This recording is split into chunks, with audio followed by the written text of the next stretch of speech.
ஜெயிலில் எஃப்ஜேயும் சாண்ட்ராவும் உட்காந்துருக்காங்க. வெளியில் திவ்யா வந்து அவங்க கூட உட்காந்து சாப்பிட்டுட்ருக்காங்க. சாப்பிட்டுட்டு இருக்கும்போது நல்ல மழை பெய்யுது. அப்போ வந்து சாண்ட்ரா சொல்கிறாங்க, நல்ல மழை பெய்யுது, நீ எந்திரிச்சு உள்ளே போ அப்படிங்கிறாங்க. உடனே திவ்யா வந்து பாவமாக தனியாக போய் கார்டன் ஏரியாவில் உட்காந்து தனியாக சாப்பிட்றாங்க. சாப்பிட்டுட்டு இருக்கும்போது எஃப்ஜேயும் சாண்ட்ராவும் திவ்யா பற்றி பேசுகிறாங்க. எஃப்ஜே சொல்கிறாரு, ரொம்ப கோவம் வருது அவளுக்கு, டப்புன்னு பொறுக்க முடியல, சின்ன விஷயம் சொல்கிறதுக்கு முன்னாடி டக்குன்னு கோவம் வருது அப்படின்னு சொல்கிறாங்க.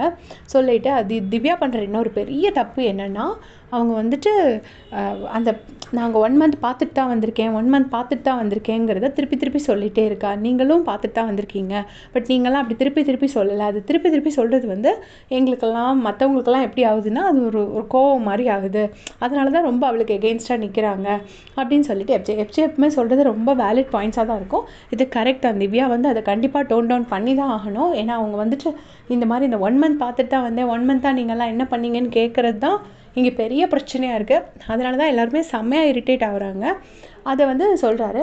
சொல்லிவிட்டு இப்போ இது எப்படின்னா, நீங்கள்லாம் கத்துறீங்க நான் பார்த்தேன், நீங்கள்லாம் கத்துறீங்க நான் பார்த்தேன்னு சொல்லிவிட்டு இப்போ அவங்களே அதை கத்துற மாதிரி இருக்குது அப்படின்னு சொன்னோடனே, அப்படி தாண்டா, பாவம் தாண்டான்னு சொல்லிட்டு சாண்ட்ராவும் சொல்கிறாங்க.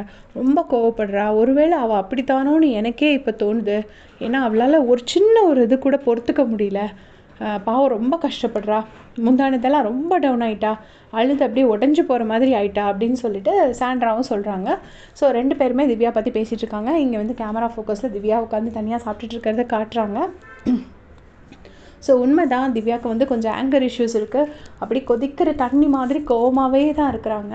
அந்த கோவத்தை கொஞ்சம் குறைச்சிக்கிட்டாங்கன்னா, கத்துறதையும் கோவத்தையும் கொஞ்சம் குறைச்சிக்கிட்டாங்கன்னா, கண்டிப்பாக அந்த கேம் வந்து இன்னும் நல்லா கொண்டு போகலாம் அப்படின்னு நான் நினைக்கிறேன். கண்டிப்பாக விஜய் சேதுபதி சார் இந்த வாட்டி ஒரு டெஃபினட்டாக ஒரு நல்ல ஒரு ரைடு விடுவாருன்னு தான் நான் நினைக்கிறேன். உங்களுடைய கமெண்ட்ஸை சொல்லுங்கள்.